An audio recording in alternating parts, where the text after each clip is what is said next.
జై శ్రీకృష్ణ. ఇవాళ మనం రుక్మిణీ మాత పుస్తకంలో 23వ అధ్యాయానికి చేరుకున్నాము.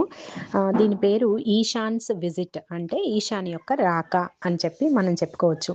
కాశీని వెళ్ళి 2 సంవత్సరాలు గడిచిపోతోంది. మళ్ళీ సర్వెంట్స్ అందరూ కూడా వీళ్ళ ఇంటికి వచ్చేస్తారు. అభిషేక్, మేనక వాళ్ళ ఇంట్లో సేవకులందరూ అక్కడికి మధురకి వెళ్ళారు కదా, వాళ్ళందరినీ కూడా మళ్ళీ వాళ్ళు నార్మల్గా రొటీన్లోకి వాళ్ళు వచ్చేస్తారు. వాళ్ళ సర్వెంట్స్ని తెచ్చేసుకోవడం. మళ్ళీ వాళ్ళు ముగ్గురే మిగులుతారు, మేనక, అభిషేక్, తర్వాత సుజాత. ఈ ముగ్గురు మళ్ళీ వాళ్ళ ఇంట్లో చేరతారనమాట. ఆ తర్వాత ఒక రోజున అభిషేక్ చెప్తాడనమాట ఇంట్లో, ఇట్లా సేనాపతితో కొంచెం పని ఉండింది కాబట్టి దుర్యోధనుడు పిలుస్తున్నారు, కాబట్టి నేను వెళ్ళాల్సి ఉంటుంది ఇంద్రప్రస్థకి, సైన్యంకి సంబంధించిన విషయాలు శిక్షణ కోసము అన్నట్టుగా.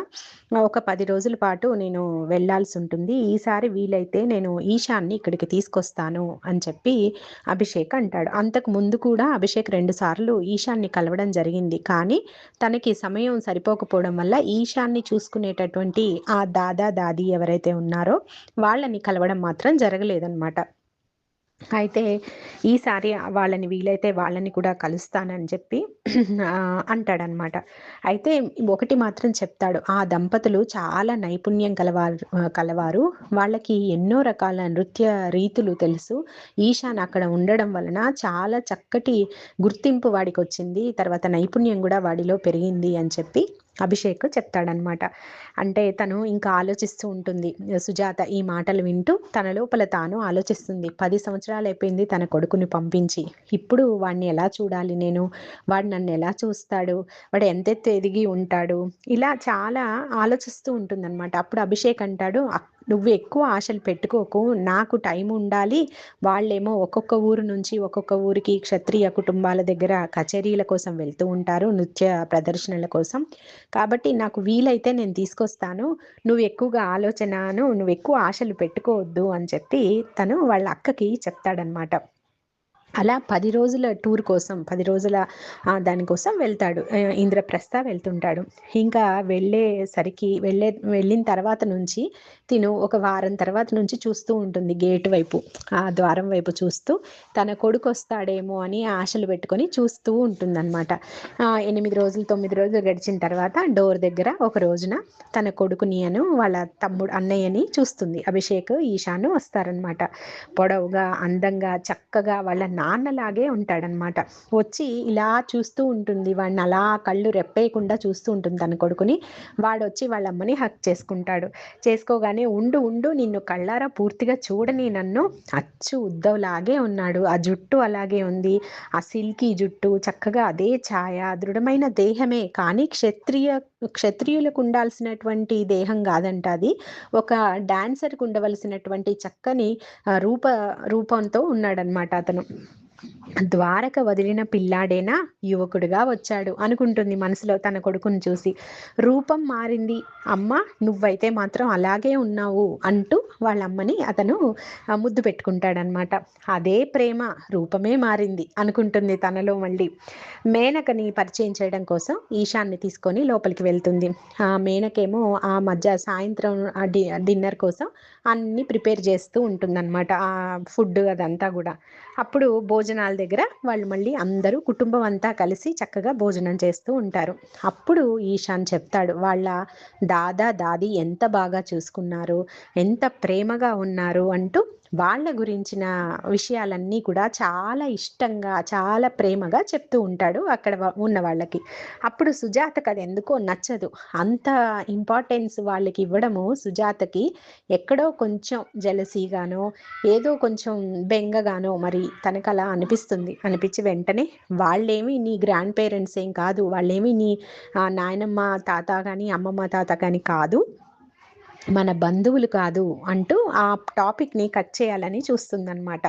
అప్పుడు అంటే తన ఉద్దేశం ఏంటంటే, నీకున్నది ఒకే ఒక గ్రాండ్ పేరెంట్ ఉన్నారు, ఒకే ఒక తాతగారు ఉన్నారు, మీ నాన్నగారి తండ్రి, ఆయన ఒక్కరే ఉన్నారు.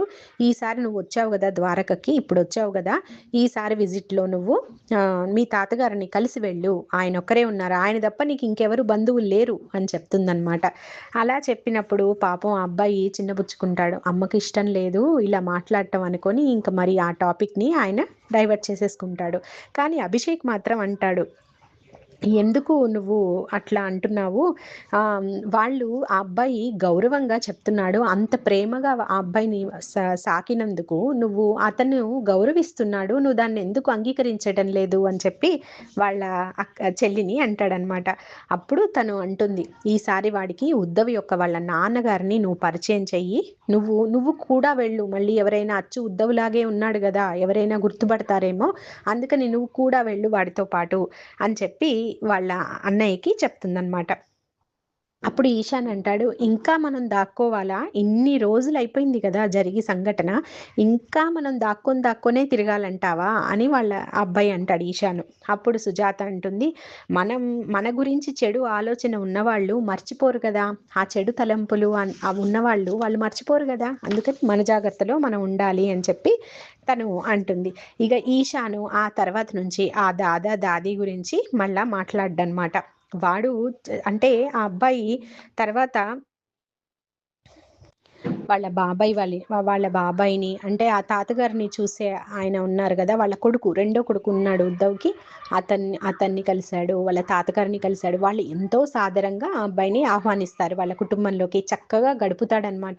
తనకి ఇన్ని రోజులు వాళ్ళ నాన్న తెలిసిన కొద్ది విషయాలే తెలుసు వాళ్ళ నాన్న గురించి. ఇప్పుడు వాళ్ళ తాత దగ్గర, వాళ్ళ బాబాయ్ దగ్గర బోలెడన్ని విషయాలు వాళ్ళ నాన్నని వేరే కోణంలోంచి చూస్తాడనమాట. తన ప్రేమ ఇంకా రెట్టింపు అవుతుంది వాళ్ళ నాన్న గురించి తెలుసుకున్నప్పుడు. అలా ఆ అబ్బాయి అక్కడ గడుపుతాడు. ఇది ఈ అబ్బాయి ఈ ఈ విజిట్‌లో ఇతను వచ్చిన తర్వాత ఒక విషయం అడుగుదాం అనుకుంటుంది సుజాత ఆ అబ్బాయిని. కానీ ఎందుకో అడగలేక వెళ్ళే ముందు రోజు అడుగుదాంలే అనుకుంటుంది. ఏంటంటే అతను వచ్చి రాగానే అంబ విషయం తెలుస్తుంది అతనికి. అంబ ఇలా చనిపోయింది అని. తను చాలా బాధపడతాడు. కానీ కాశిని గురించి మాత్రం ఏమీ అడగడనమాట. వాళ్ళ అమ్మని గాని, మామయ్యని గాని ఎవ్వరిని ఏమీ అడగడు. ఎందుకు ఇలా అడగలేదు? విచిత్రంగా అనిపిస్తుందనమాట. తను అనుకుంటుంది సుజాత, ఇంకెవరైనా అక్కడ అమ్మాయి ఏమైనా పరిచయం అయిందేమో, వాడి హృదయంలో ఇంకెవరైనా అమ్మాయి ఉందేమో అని చెప్పి అనుకొని, అయినా కాశినిని ఎలా మర్చిపోగలడు? వాళ్ళిద్దరూ కలిసి పెరిగారు గదా! వాడు అంత తొందరగా మర్చిపోడే. మరి ఎందుకు అడగలేదు కాశిని గురించి అని చెప్పి అనుకుంటుంది. మళ్ళీ అనుకుంటుంది, ఒకవేళ వాడు గనక ఇంకొక అమ్మాయిని ప్రేమించినట్టయితే నేనే చూసుకోవాలి. నేనే వాడి పెళ్ళిని ప్లాన్ జేయాలి. ఆ దాదా, దాది చేయకూడదు. చూడండి తల్లి అలా ఆలోచిస్తుందనమాట. అంటే తన కొడుకు అనే స్వార్థం అక్కడ. సరే నేనే చేయాలి అంతా. అమ్మమ్మ, తాత ఎవరైతే దాదా, దాది వాడిని చూసుకుంటున్నారో వాళ్ళకి మాత్రం ఛాన్స్ ఇవ్వకూడదు అనుకుంటుంది తను. సరే అదంతా అయిన తర్వాత ఈశాను ఒక రోజున టైం చూసుకొని ఈశాన్‌ని అడుగుతుంది సుజాత. "ఎవరైనా ఉన్నారా? నీ మనసులో ఇంకెవరైనా అమ్మాయి ఉన్నారా? నీకు పెళ్లి సమయం అదే ఏజ్ వచ్చేసింది కదా!" అని అడుగుతుంది. అడిగితే "ఎందుకలా అడుగుతున్నావు?" అని కొంచెం చిరాగ్గా అంటాడనమాట. ఏం లేదు పెళ్లి చెయ్యాలి కదా! నీకెవరైనా ఉన్నారేమో అని చెప్పి అడుగుతున్నాను" అంటుంది. అప్పుడు ఈశాన్ అంటాడు, "అమ్మా నీకు తెలుసు కదా నా మనసులో ఎవరున్నారో. నేను ఎవరిని ఎన్నుకున్నానో నీకు తెలుసు కదా! నువ్వెప్పుడు వ్యతిరేకిస్తూనే ఉంటావు కదా!" అని చెప్పి అంటాడనమాట. అంటే కాశిని గురించి అంటాడు. "అంటే నువ్వు కాశినిని ఇంకా మర్చిపోలేదా?" అంటుంది. "మరి నువ్వెందుకు అడగలేదు వచ్చిన తర్వాత?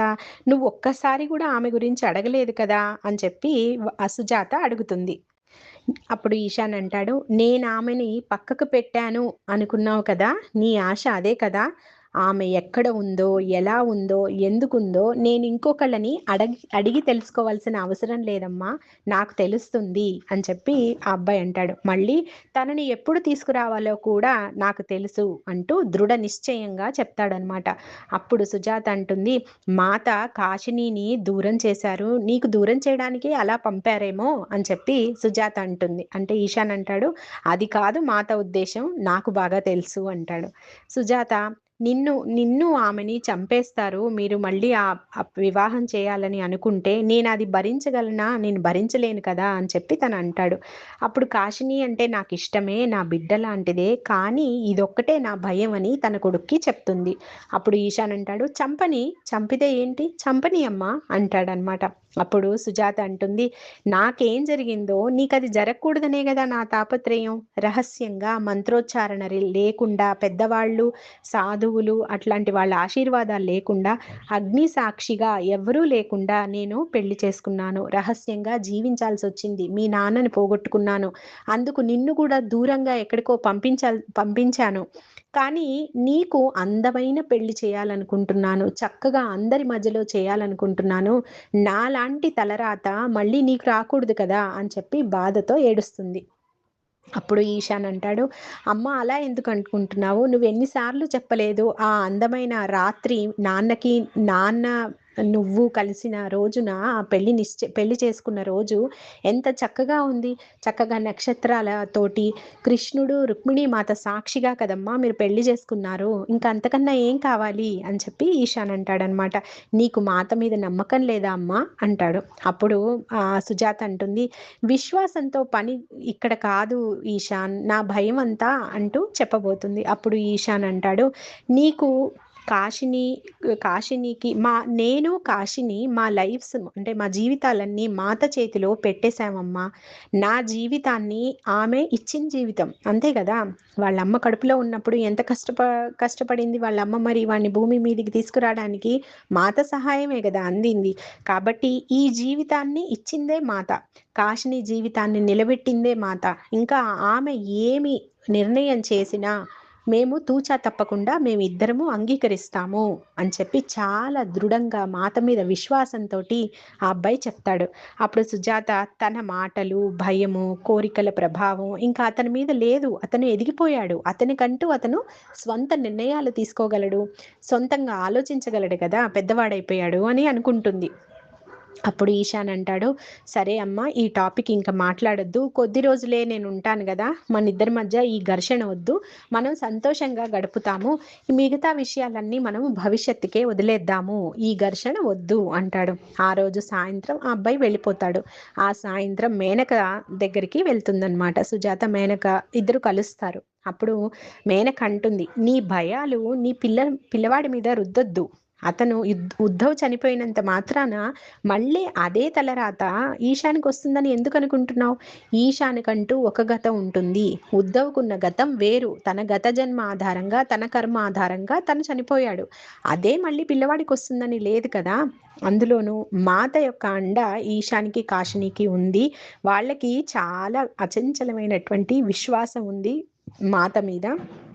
నువ్వు అలాంటి పిచ్చి పిచ్చి సందేహాలు ఏం పెట్టుకోకు అంటుంది. అప్పుడు సుజాత అంటుంది, ఈ పరిస్థితి మళ్ళీ రిపీట్ అవుతోంది చూస్తున్నావా? నేను ఎలాగైతే ఉద్ధవ్ ప్రేమించుకున్నాము, పెద్దవాళ్ళు అంగీకరించరు అని తెలుసుకున్నాము, సేమ్ అలాగే జరుగుతోంది కదా. ఈశానికి కాశినికి వాళ్ళ నాన్న ఒప్పుకోరు. నేను రహస్య వివాహం చేసుకున్నా, అలాగే నా కొడుకు కూడా చేసుకోవాల్సి వస్తుంది కదా. మరి ఎందుకు తలరాత రిపీట్ అవ్వట్లేదు? మళ్ళీ ఉద్ధవ్ లాంటి తలరాతే ఈశానికి కూడా రాదని ఎలా అనుకోను అన్నట్టుగా బాధపడుతుంది. అప్పుడు మేనక అంటుంది, వాడికి సొంత తలరాత, వాడి కర్మ అనుసారం ఏదో ఉండే ఉంటుంది. దాని వల్లనే కదా నువ్వు నువ్వేం ఆలోచిస్తున్నావో వాడు అలా ఆలోచించడం లేదు కదా. వాడి సొంతంగా ఆలోచిస్తున్నాడు. ఉద్ధవ్కి జరిగిందే మళ్ళీ ఈశానికి జరుగుతుందని నువ్వు అనుకోకు. నువ్వు అలా ఉద్ధవ్కి జరగబట్టే నువ్వు మాత రక్షణలోకి వచ్చారు కదా. అంతే కదా, మాత రక్షణ వాళ్ళకి అందింది కదా. కాబట్టి మనము ఏదైనా దాన్ని ఒక అంటే ఒక పెద్ద అంటే బ్రాడ్ పిక్చర్గా మనం చూడాలి. ఇట్లా ఒక చిన్న పజిల్ మనం చూసి మనం నిర్ణయించకూడదు అన్నట్టుగా తను చెప్తుందనమాట. అయినా ఉద్ధవు గతం గురించి మనకు తెలియదు. ఎందుకు ప్రేమ కోసం తన జీవితాన్ని త్యాగం చేశాడో కూడా మనకు తెలియదు కదా. అలాగే ఈశాన్ కూడా గతం ఏదో ఉండే ఉంటుంది, ఫ్యూచరు ఉండే ఉంటుంది. మనకి వాటి గురించి తెలియదు. అన్నీ నీ దృష్టిలోంచి చూడకు, మాతకు వదిలేసేయి అని చెప్పి మేనక కూడా చెప్తుంది. అప్పుడు సుజాత అంటుంది, ఈశాను నన్ను మాత మీద నీకు విశ్వాసం లేదా అని అడిగాడు. అంటే ఏంటి అర్థం? నిజమేనా అన్నట్టుగా చూస్తుంది మేనక వైపు. అప్పుడు మేనక అంటుంది, మరి ఉందా నీకు విశ్వాసం అంటుంది. చూడు సుజాత, కాశిని ఈశాను మనకి భిన్నంగా ఉన్నారు. వాళ్ళు మాతను సంపూర్ణంగా విశ్వసిస్తున్నారు, కానీ మనం అలా లేము. మాత ఏం చెప్పినా దాన్ని వాళ్ళు శిరస వహిస్తూ ఆజ్ఞగా వాళ్ళు పాటిస్తారు. వాళ్ళ హృదయాన్ని పూర్తిగా మాతకు అంకితం చేశారు. నేను మన సంభాషణలో ఎన్నోసార్లు విన్నాను, ఈశాను మాతని గాని అంజలి చెప్పిన వాక్యాల్ని గాని తూచా తప్పకుండా వాడు దాన్ని పాలిస్తూ అంటే ఫాలో అయిపోతున్నాడు. వాడి మీద, ఈశాన్ మీద మాత యొక్క, అంజలి యొక్క ప్రభావం ఎంతో ఎంతో ఉంది. అతను ఈ రోజు ఇలా ఉండడానికి కారణం కూడా మాతనే కదా, వారి ప్రభావమే కదా. ఆఖరికి చావుకి కూడా భయపడడం లేదు ఈశాన్. మరి నువ్వెలా ఉన్నావు అంటుంది. అప్పుడు సుజాత తలదించుకుంటూ, అవును కరెక్టే, అకుంఠిత విశ్వాసం అంటే అదే కదా అనుకుంటుంది మనసులో. అప్పుడు మేనక అంటుంది, ఏ శక్తి ఈశాన్ని కాశినిని వేరు చేయలేదని ఈశాన్ నాతో చెప్పాడు. ఎలాంటి అవరోధాలైనా దాటడానికి అతను సిద్ధంగా ఉన్నాడు, ఆఖరికి మరణాన్ని కూడా. వారిని విడదీసే శక్తి ఏదీ లేదు, ఒక్క మాత తప్ప. కానీ ఆ మాతనే సూచించారట వాళ్ళిద్దరిని ఏకం చేస్తానని. ఇంకా భయం ఏంటి అని చెప్పి మేనక అంటుంది. అప్పుడు సుజాత అంటుంది, అంటే ఈశాను నీతో కాశిని గురించి చెప్పాడా ఏమైనా అని చెప్పి మళ్ళీ అడుగుతుందన్నమాట. కొద్దిగా చెప్పాడు. అతనికి కాశిని మైత్రేయి మాత దగ్గర ఉందని తెలుసు, ఆమె శిక్షణ తీసుకుంటుందని కూడా తెలుసు. కాశిని రోజు కలలోకి రావడము, వాళ్ళిద్దరూ అంతర్ప్రపంచంలో వాళ్ళు మాట్లాడుకోవడము, వాళ్ళ మధ్య ప్రేమ, అదంతా కూడా వాళ్ళ అంతర్ప్రపంచం ద్వారా అంటే ఇన్నర్లో వాళ్ళు కలుస్తూనే ఉన్నారు అంటూ, వారి సంబంధం ఏంటో నాకు తెలియదు, కానీ అది చాలా అరుదైంది, విశిష్టమైంది అని చెప్పి అతను ఈ విషయాలన్నీ నాకు చెప్పాడు. నీకు చెప్పడానికి కొంచెం భయపడ్డాడు. నిన్ను ఆందోళన గురి చేయాలని అతను అనుకోలేదు. అతను ఏమనుకుంటున్నాడంటే, నీకు ఇంకా మాత మీద విశ్వాసం ఇంకా బలంగా అంటే బలం అవ్వాలి అని చెప్పి అతను ఆశిస్తున్నాడు అని చెప్పి మేనక సుజాతతో అంటుంది. అప్పుడు మేనక ఇంకా అంటుంది, 2 సంవత్సరాలైంది మాతని కలిసి. ఆమె చివరిగా ఏం మాటలు నీకు చెప్పిందో నీకు గుర్తుందా సుజాత అని అడుగుతుంది అనమాట. అప్పుడు సుజాత అంటుంది, లేదు నాకేమీ గుర్తులేదు అనుకుంటూ చాలాసేపు ఆలోచించి, రేవతిని కనుక్కోమంది మాత అని చెప్పి అంటుంది. అప్పుడు మరి మేనక అంటుంది, మరి నువ్వు ప్రయత్నించావా, అటువైపుగా నువ్వు కొంచెమైనా అంటే నీ ప్రయత్నం నువ్వు చేసావా రేవతిని కనుక్కోవడానికి అంటుంది. లేదు అంటుంది సుజాత. అవును, నువ్వు చెప్పింది నిజం.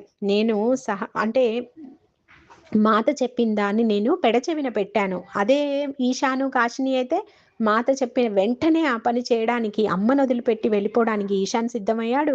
అసలు కాశిని ఎక్కడికి వెళ్తుందో తెలియకపోయినా అంజలితో కాశిని వెళ్ళిపోయింది. అంటే గురువు పట్ల అటువంటి అంటే అసలు ఇంకా వేరే డౌట్ అక్కర్లేదనమాట. అంత విశ్వాసం ఉంటే ఆత్మ ఉద్ధరణ ఎందుకు జరగదు కాశినికి కానీ ఈశానికి కానీ? కంప్లీట్గా ఆ పిల్లలు మాత మీద అంత విశ్వాసం ఉంచారు. ఎందుకో తెలుసా? వాళ్ళు పెరిగిన వాతావరణం అలాంటిదన్నమాట. చిన్నప్పటి నుంచి పెరిగిన వాతావరణం అన్నది పిల్లల మీద ఎంత ప్రభావం చూపిస్తుంది అన్నది కూడా మనం ఇక్కడ చూడొచ్చు అనమాట. అంజలితోటి, మాతతోటి, మాత సేవ వలన మొత్తం మునిగిపోయాడు ఈశాను, మొత్తం పూర్తిగా. దానికి తోడు అతనికి ముందు జన్మల్లో గంధర్వులతోటి అలా సంబంధం ఉండడం ఒకటి, అంటే పూర్వజన్మ సంస్కారం కూడా అక్కడ కొంతవరకు ఎఫెక్ట్ చూపిస్తోంది. ఇంకొకటి పెంపకం కూడా.